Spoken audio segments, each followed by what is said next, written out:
अनिका के मुंह से ये बात सुनते ही रोहित तो हैरान रह गया।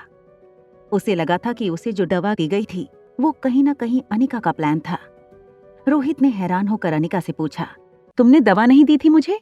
रोहित की बात सुनकर अनिका ने अपनी आईब्रोज चढ़ाते हुए कहा, लगता है मिस्टर मारवा आपको अपने आप पर कुछ ज्यादा ही कॉन्फिडेंस है। अनिका ने साइड टेबल पर पड़ा अपना लैपटॉप उठाया और सोफे की तरफ आई। उसने देखा कि रोहित अब बिल्कुल शांत सोफे पर बैठ चुका था। दवा का असर अनिका पर इसलिए नहीं हुआ क्योंकि बचपन से लेकर आज तक अनिका ने अपने हार्मोनल इम्बैलेंस के चलते काफी दवाइयां खाई हुई थीं। जब अनिका ने लैपटॉप टेबल पर रखा तो उसकी आवाज से रोहित का ध्यान अनिका की ओर गया। उसने अनिका से कहा, अब मुझे यकीन हो गया है। अनिका अब एक सेकंड भी रोहित की मौजूदगी अपने कमरे में नहीं चाहती थी। उसने उठकर मेन डोर खोलने की कोशिश की ताकि वो रोहित को बाहर निकाल सके। कोशिश करने पर जब डोर नहीं खुला तो अनिका को एहसास हुआ कि शायद मेन डोर किसी ने बाहर से बंद कर दिया था। रोहित ने भी डोर खोलने की कोशिश की। लगता है किसी ने बाहर से कमरा लॉक कर दिया है, मगर ऐसा कौन कर सकता है? शायद वही इंसान जो चाहता है कि हम दोनों एक साथ यहाँ। अनिका रोहित की बात का मतलब साफ समझ चुकी थी। अपने लैपटॉप की स्क्रीन को खोलते हुए अनिका ने रोहित से कहा, अपना अकाउंट नंबर और पासवर्ड डालिए इस लैपटॉप में। इस लैपटॉप के जरिए आप सीसीटीवी सर्विलांस कैमरे को सर्वर से कनेक्ट कीजिए ताकि हमें पता चले कि हमें ड्रग देने वाला व्यक्ति कौन था। रोहित और अनिका ने देखा कि इस वक्त ठीक उनके दरवाजे के बाहर 3 लोग दरवाजे पर कान लगाकर अंदर उनकी बातें सुनने की कोशिश कर रहे थे।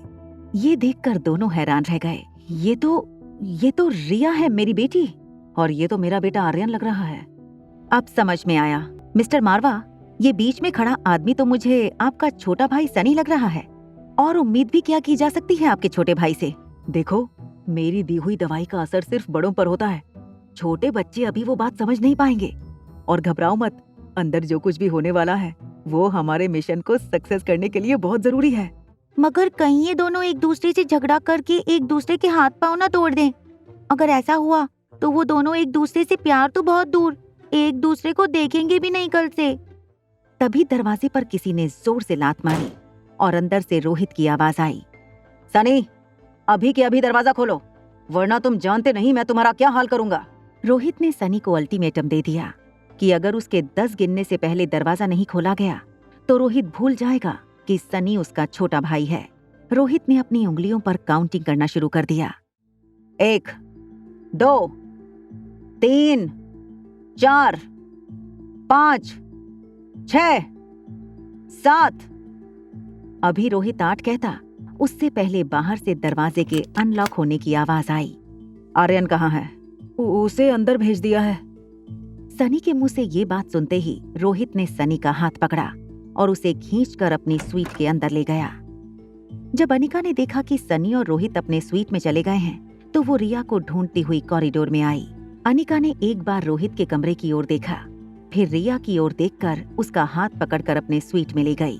रिया एक बेहद भोली और इनोसेंट शक्ल बनाकर जब जमीन की ओर देखने लगती तब अनिका का दिल पिघल जाता और उसका सारा गुस्सा शांत हो जाता था। क्या तुम चाहती हो कि मैं उस रोहित मारवा के साथ शादी कर लूं? हाँ मम्मा, जरा सोचो, आप दोनों एक साथ चलते हुए कितने अच्छे लगेंगे। वो इतने हैंडसम हैं, इतने पैसे वाले हैं और इतने इंटेलिजेंट भी। क्या कमी है उनमें मम्मा? रिया के मुंह से ये बात सुनकर अनिका को एक बहुत बड़ा शॉक लगा था। उसे ये समझ में नहीं आ रहा था कि इतनी छोटी सी उम्र में रिया इतनी बड़ी प्लानिंग कैसे कर सकती थी। तुम मुझे सिर्फ ये बताओ कि ये सारी प्लानिंग किसकी थी? रिया अब बहुत घबरा चुकी थी। उसे समझ नहीं आ रहा था कि वो अनिका को क्या बताए। क्या रोहित के भाई सनी की साजिश थी ये? हाँ, ये सनी चाचू की ही प्लानिंग थी। आगे की कहानी जानने के लिए देखें अगला एपिसोड सिर्फ पॉकेट एफएम के YouTube चैनल पर। और एक लड़की को देखा तो के सारे एपिसोड को सुनने के लिए डिस्क्रिप्शन में दी गई लिंक से डाउनलोड करें पॉकेट एफएम ऐप।